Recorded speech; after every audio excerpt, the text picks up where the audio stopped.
महाराष्ट्राची माती फळांनी बहरलेली आणि श्रमांनी समृद्ध आहे. या मातीतून उगवणारे प्रत्येक फळ हे शेतकऱ्याच्या कष्टाचं आणि आशेचं प्रतीक असतं.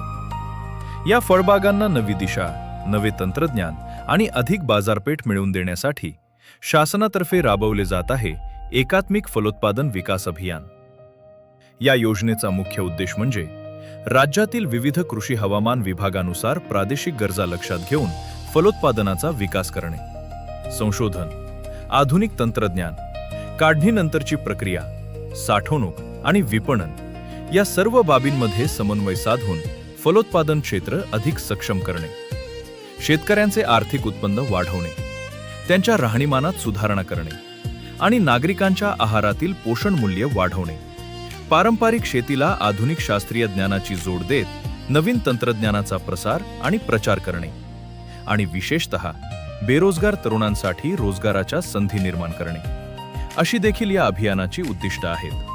हरितगृह, शेडनेट गृह, प्लास्टिक मल्चिंग, डाळिंब पिकासाठी गारा विरोधक जाळी, फळ पिकांकरिता फळांना किंवा फळांच्या घडांना कव्हर, तण नियंत्रण आच्छादक, सामूहिक शेततळे, वैयक्तिक शेततळे, अस्तरीकरण यासारख्या घटकांचा या योजनेत समावेश आहे. वरील घटकांचा लाभ घेण्यासाठी अनुदान प्रक्रिया व निवडीचे निकष वेगवेगळे आहेत. या योजनेचा लाभ घेण्यासाठी लाभार्थी शेतकऱ्याकडे फार्मर आयडी असणं आवश्यक आहे.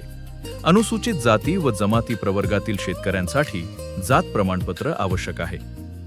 शेतकरी किंवा शेतकरी समूहाकडे फलोत्पादन पिके असणे आवश्यक आहे. शेततळे अस्तरीकरणासाठी अधिकृत 500 मायक्रॉन प्लास्टिक फिल्मचा वापर करणे. सामूहिक शेततळ्यासाठी किमान 2 किंवा अधिक शेतकरी असावे. प्रत्येकाकडे स्वतंत्र जमीन नोंद असावी. शेततळ्यातील पाण्याचा वापर करताना सूक्ष्म सिंचन पद्धतीचा अवलंब करणे. पूर्वी अस्तित्वात असलेल्या शेततळे किंवा नैसर्गिक खड्ड्यांवर या योजनेअंतर्गत लाभ मिळणार नाही. या योजनेअंतर्गत केंद्र शासनाचा 60% आणि राज्य शासनाचा 40% निधी उपलब्ध करून दिला जातो. यातून लाभार्थ्यांना प्रकल्प खर्चाच्या साधारण 35 ते 50% अनुदान दिले जाते.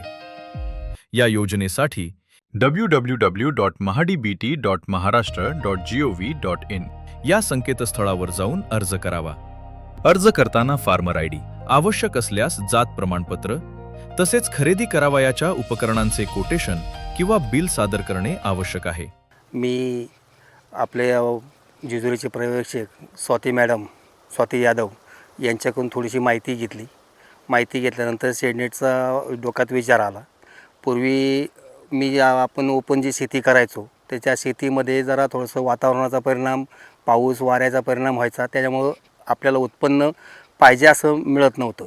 त्याच्यानंतर मी त्यांच्याकडून माहिती घेतली. माहिती घेतल्यानंतर त्यांनी ह्या शेडनेटसाठी ज्या गोष्टी लागतात आपल्याला त्यांनी त्या माहिती दिली. त्यानंतर आपण त्याची पूर्तता केली. तर पूर्तता केल्यानंतर त्यांच्याच एक ओळखीचा एक कॉन्ट्रॅक्टर होता तेव्हा बालगुडी म्हणून, त्यांच्याशी माझं बोलणं झालं. त्यांनी मग हे सगळं उभं करून दिलं आणि उभं केल्यानंतर मी प्रथमतः पहिल्या वर्षी शिमला मिरचीचं उत्पादन घेतलं. त्याही उत्पादनामध्ये म्हणजे साधारण मला 1 लाख सव्वा लाख रुपये त्या पहिल्या राऊंडला झाले. त्याच्यानंतर त्याच्यानंतर एक काकडीचं एक पीक घेतलं मी. त्याच्यामध्ये काकडीची पिकामध्ये एक 50,000 रुपये मला त्याच बेडवरती घेतलं. त्याच्यात एक 50,000 रुपये झाले. परत तो काकडीचा 1-2 महिन्यानंतर एक तो प्लॉट निघाला. 2-2.5 महिन्यानंतर प्लॉट निघाल्यानंतर मग परत त्याच्यावरती शिमला केल्यानंतर त्याच्यामध्ये साधारण एक साधारण फार नाही पण मार्केट नसल्यामुळं एक साधारण त्याच्यात एक 70-80 रुपये तिथं एक मला त्याच्यामध्ये मिळाले. आणि त्याच्यानंतर मग हा झेंडूचा प्लॉट घेतला मी. आता हा झेंडूचा प्लॉट घेतल्यानंतर इथंही आता साधारण एक मार्केटचं तर थोडंसं अपडाऊन असल्यामुळं आत्तापर्यंत हे साधारण त्याचे 50,000 रुपये आत्तापर्यंत मला मिळालेले आहेत. तर ह्याच्यानं फायदा काय झाला आहे, तर पाणी कमी मिळतं आहे. कमी पाण्यामध्ये शाश्वत उत्पन्न आपल्याला ह्याच्यातून माध्यमातून मिळू शकतं.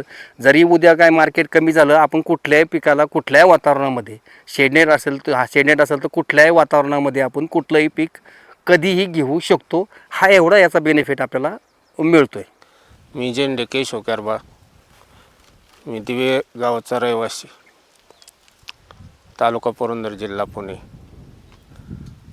मी पॉली हाऊस करताना झेंडे साहेब कृषी अधिकारी दिलीप साहेब यांच्या मार्गदर्शनाखाली जी पॉली हाऊस केलं त्यामध्ये पारंपरिक शेती त्याच्यापेक्षा जास्त उत्पन्न मला मिळू लागले.